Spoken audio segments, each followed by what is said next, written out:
In this video, we're going to try and integrate tan of x. So visualize tan of x as sine of x divided by cos of x. So whenever you're trying to integrate something complicated, look at the integrand.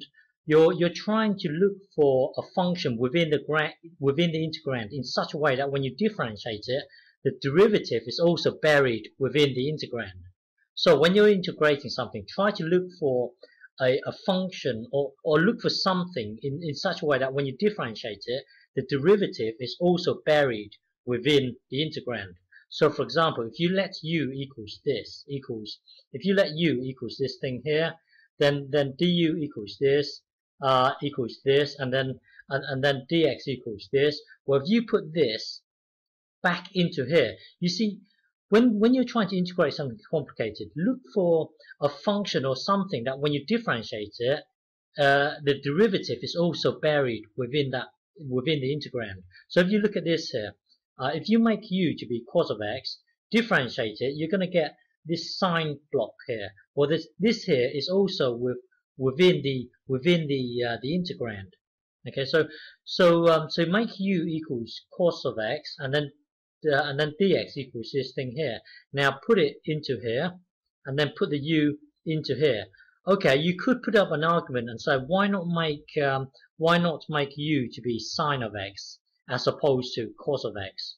Well, so if you make u to be sine of x, then du du equals cos of x dx here, and then rearrange this. So that would then give you du over cos of x and then dx here. Well, if you put this back into here and then the u into here, you see this way is not good, because you see why later.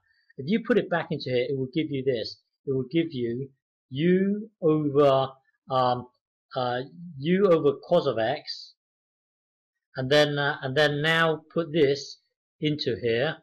Then that will be du by cos of x, and then if you merge these two together, you're going to get u over cos of x, cos squared of x du.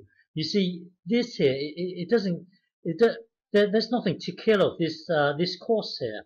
Whereas if you do it if you let u equals cos of x, then you're going to get this sine here, and then the sign moves across here. Then the sign will be at the bottom of the fraction here.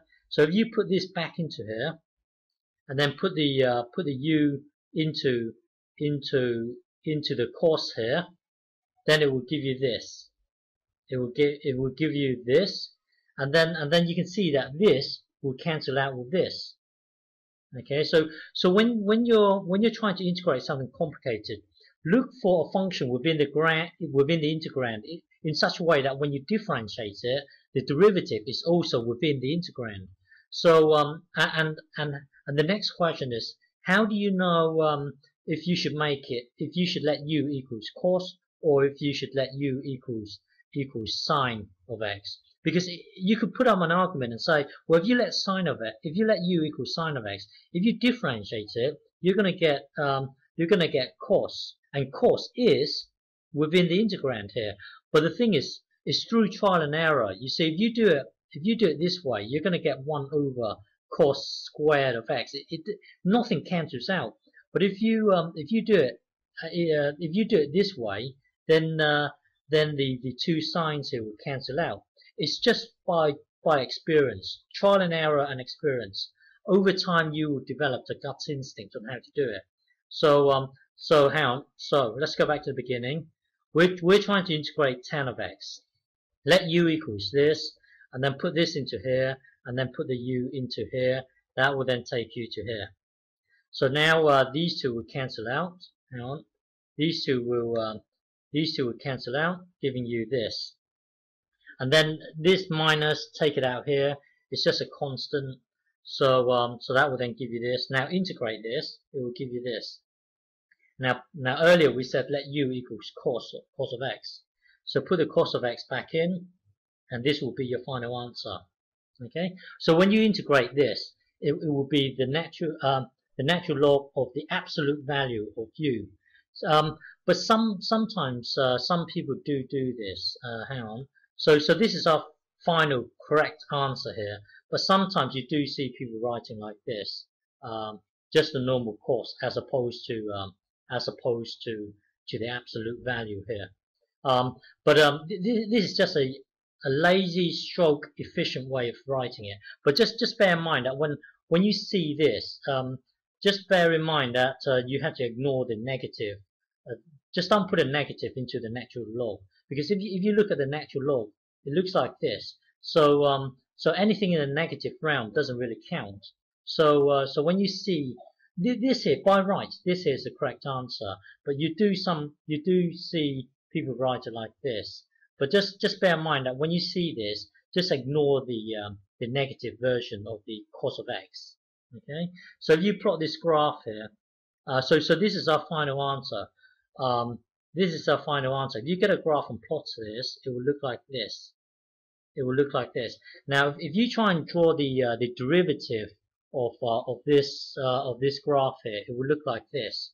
Well, let's look at the derivative. Let's just take this segment here. The derivative. Okay, the gradient of this red line here, it will be 0 right at this point, and then it's gonna as we're heading to the right, it's going to get steeper and steeper. So it's going to be something like this. And then if you look at this here, if you start here, and then you can see you're going downhill, downhill, downhill. So you are in the negative realm, but you're going downhill, downhill. Remember, we're trying to draw the derivative of this red line here.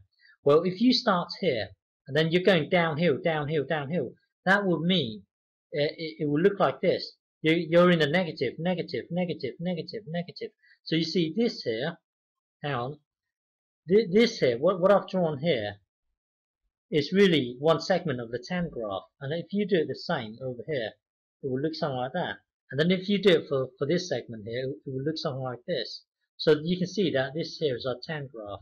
Okay, and if you get a graph plotter and plot without the absolutes here, by right it should be absolutes here, but if you plot it like this, the graph plotter will just ignore the negative version of the cos of x here. Okay, but overall, our final answer will be this.